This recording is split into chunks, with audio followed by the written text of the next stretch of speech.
I survived a mass shooting at a movie theater. This happened to me 4 years ago. It's by far the most extreme and life-threatening situation I've been in. The eyewitness account you are about to read is 100% true, and is mine. For some understanding, this happened in the United States. It was the summer of 2012. My longtime boyfriend and I had recently gotten married. Even though we were dirt-poor college students and lived in a dinky apartment, we were having a blast. That particular summer we gathered with our friends at the local movie theater almost every weekend. There was one just down the street from our apartment that had really cheap movie tickets. A night out that was under $10 was certainly within our budget. Anyway, one Thursday night I received a call from this group of friends inviting us to watch the midnight premiere of the newest Batman movie. I had just finished working a 12-hour shift and was pretty tired. I almost refused the invitation and thought of crashing in my apartment instead. However, I didn't want to miss out on the fun, and it was a movie I'd wanted to see for a while anyway. Certainly it wouldn't do any harm to stay up later than usual and miss a few hours of sleep, right? At 10:30 p.m. we met at the theater. We passed large cardboard cutouts of Catwoman and Batman as we walked inside, greeted by the smell of buttery popcorn and the chatter of excited moviegoers. The ticket booth was to the right of the entrance, and just above that was an electronic list of movies being played. The 12 a.m. showing of The Dark Knight Rises was displayed up there in bright red letters. Being paranoid that the tickets would sell out quickly, one of my friends swung by earlier that day and purchased tickets for all of us. We bypassed the ticket line and went straight to the ticket taker. She smiled at us and kindly directed us to Theater 9, which was on the right side of the lobby. If only I had known what I do now. That among the crowds a killer was lurking. That as I walked across that tacky red and purple carpet towards Theater 9, I could have been walking to my death. I think about it often now, what I would have done had I known. Pulled the fire alarm, called the police, screamed for people to run away, but, of course, I had no way of knowing what was about to happen. Oblivious to the peril I was putting myself in, I pushed open the doors for Theater 9 without giving it a second thought. The hallway in this theater was shaped like a U and you could go either right or left. Theater 9 was the largest screening room in the building, perfect for accommodating the crowds that midnight premieres brought in. The screen was motionless and gray, not even the previews had started yet because there was still a good hour and a half to go until the movie actually started. We entered on the right side, so all of the seats were to our left. I remember being surprised at just how packed the theater already was. Just about every seat was filled, much to our dismay. At first it seemed like we wouldn't find a spot to sit together. Now, the way this theater was set up, there was a section of seats right in front of the screen. This area was flat, and there were about 5 rows of seating in this section. A lot of seats in that section were empty, but sitting right in front of the movie screen sucks and none of us wanted to sit there. One of my friends then spotted a row with 5 empty seats all next to each other, perfect for the amount of people we had. These seats were about 3 to 4 rows up from where the seating rows start to elevate. We ran up the stairs before someone could take the seats and filed in. My husband, Brock, sat in the 5th seat. I sat next to him, and my friend Samantha sat next to me on my right side. Her boyfriend, Tommy, sat next to her, and another friend named Leo sat in the L seat.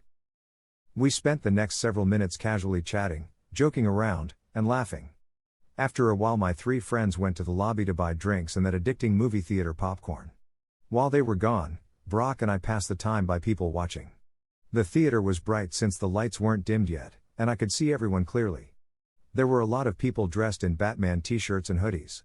One person even had a mask and one of those shirts with an attached cape. There were a lot of kids in attendance as well, which wasn't surprising because, even though it was a Thursday night, it was summer vacation, so that meant no school the next day. Of all the people I saw, the person I will never forget was the little girl sitting in our same row a few chairs away. She was really cute, blonde with blue eyes, and passed us several times on her way to the lobby, each time coming back with various snacks and popcorn. Overall, people seemed very excited to see the movie, and the room was filled with energy and laughter. After what seemed like an eternity of waiting, the lights started to dim and the previews began. Just like every movie I've seen before, a quick animation flashed across the screen reminding us to get refreshments from the lobby. We were already devouring that popcorn like ravenous animals, to silence our cell phones, and to make sure we know where the emergency exits are. The animation had this ugly CGI cat in a tuxedo that was sitting in a movie theater. I casually glanced at the bright green emergency exit signs that were on the left and right sides of the movie screen. I didn't think much of the reminder, like usual. After that, I only remember one preview for The Man of Steel, The others I'm not sure what they were about. When the movie started, the theater erupted into cheering and clapping. The title of the movie, The Dark Knight Rises, exploded onto the screen. This was followed by the scene where Bane is hijacking a plane. I thought this scene was pretty cool and it caught my interest right away. Only when the movie started to get a little less interesting did I remember just how tired I was. I decided I would close my eyes at the more boring parts to get a little bit of rest. I had been awake for 20 hours at that point, so I was rightfully sleepy. My eyes were closed for most of the duration of Batman and Catwoman's encounter. I don't really remember what was going on in that part of the movie. Perhaps some of you have seen it and know what I'm talking about. Anyway, when I opened my eyes again, Bruce Wayne was on his computer digging up information on Catwoman. This is the last scene I saw. I never got to watch the rest of the movie. All of a sudden, a loud bang erupted from the left side of the theater. I sort of screamed a little because it startled me. A strange smell started to fill the auditorium. It was like the smell of a firework, so I thought it was a cherry bomb or something similar. Had someone thrown fireworks into the crowd as a prank? Then, down near the right side of the movie screen, the dark silhouette of a person caught my attention. They were just a black frame against the bright movie screen. A series of flashing lights was coming from this person.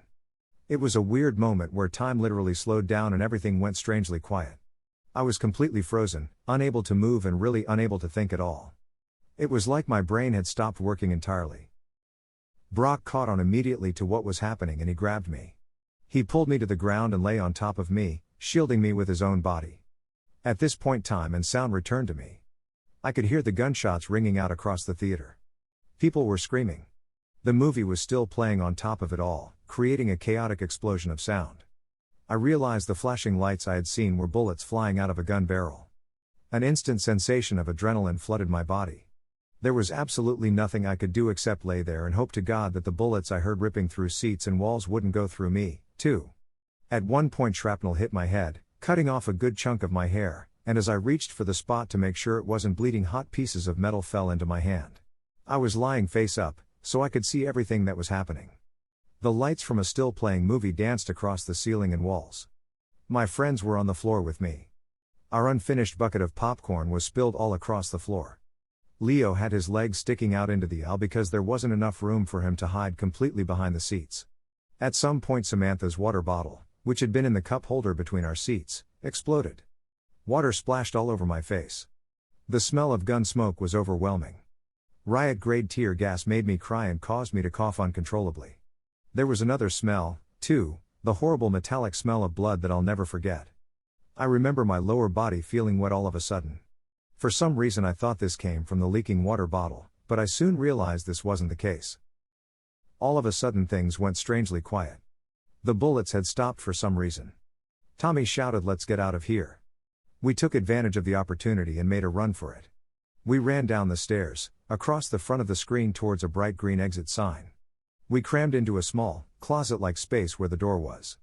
It was so dark we had a hard time finding it. We were screaming and slamming on the walls to find the door, blinded by the tear gas and dumbfounded by shock. Then, finally, my hands felt the metal door handle and I pushed against it with all my strength. The door flew open and the light of a nearby streetlight flooded our eyes. We pushed against the door so hard that we all fell over onto the concrete. Samantha lost her pink flip-flops just outside this doorway. As I scrambled to my feet and literally ran for my life, I realized my legs were red, absolutely soaked with blood.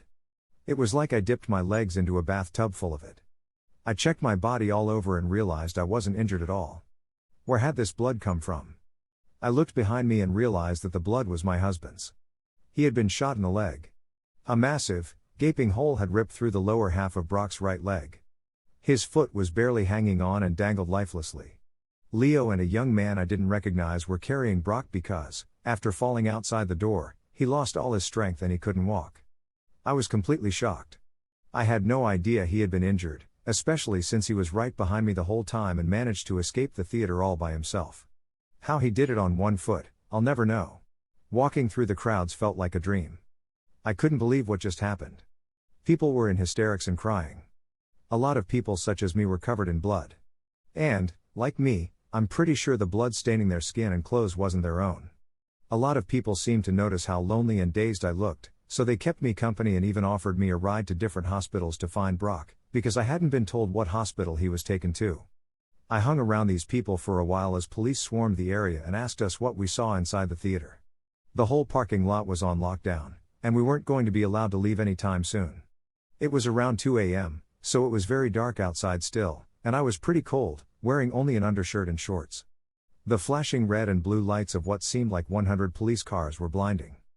I remember seeing a big police vehicle pull up that said something like Crime Scene Investigation Unit on it. I think that's when it really sank in and hit me. I started to get sick to my stomach and wanted to vomit, but somehow I was able to hold it back. Eventually, police started letting people leave. I jumped into my truck and booked it out of there. I was in such a panic that I didn't even think to go back to my apartment, grab my cell phone, which I had forgotten, and call my parents or someone else to help me. I was angry, upset, scared, and most of all still in a state of shock. Was I really going to lose Brock only a month shy of our first wedding anniversary because of some psychopath with a gun? Thankfully, by the time dawn rolled around I found the hospital he was treated in. This was in the next city over, maybe 45 minutes from the theater if you're going the speed limit. I was so happy to be there, and the hospital staff were also welcoming and understanding.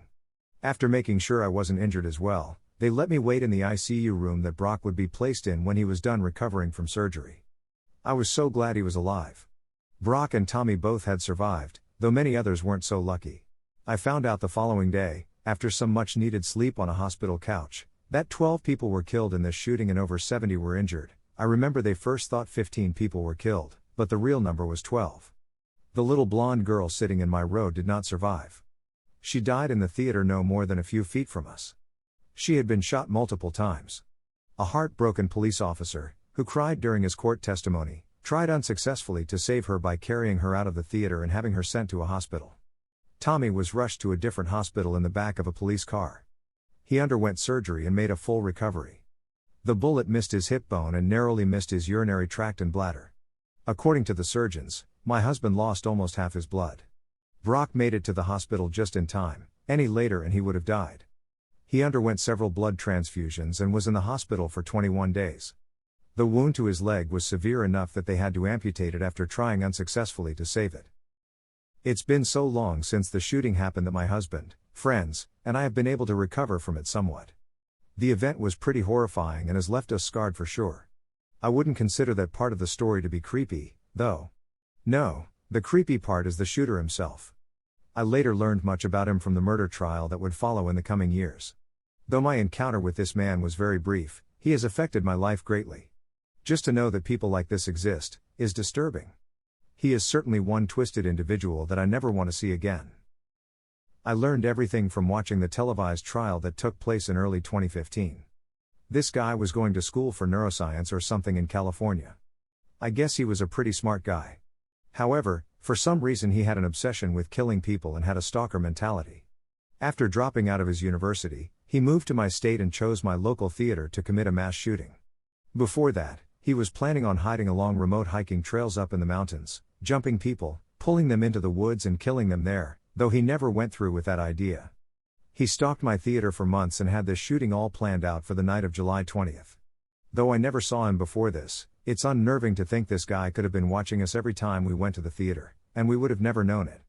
We were completely unaware of what he had planned against us. This completely ruined my sense of security, because who knows what the stranger next to you is planning on doing to you. I came very close to the shooter, but I never actually saw his face in person until I was forced to testify in court. Of course I saw his mug shots on television, but while in the theater I only saw him as a dark silhouette in the shadows, like a demonic figure rendered from the darkest and most sinister nightmare. He was even in the hallway that we passed upon running for the emergency exit.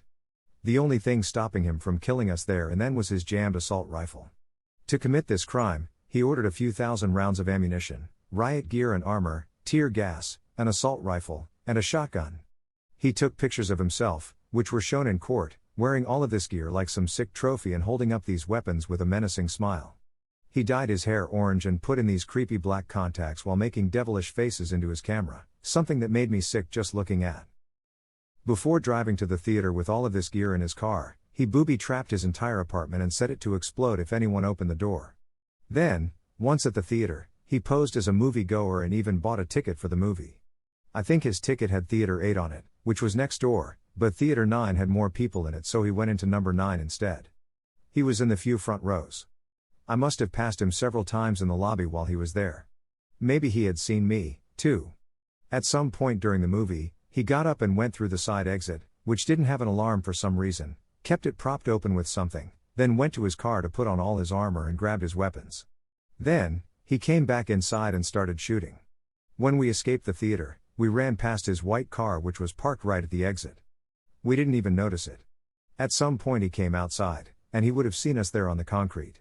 I don't know what stopped him from shooting people that were outside, too, but he could have easily ended us there and then if he wanted to.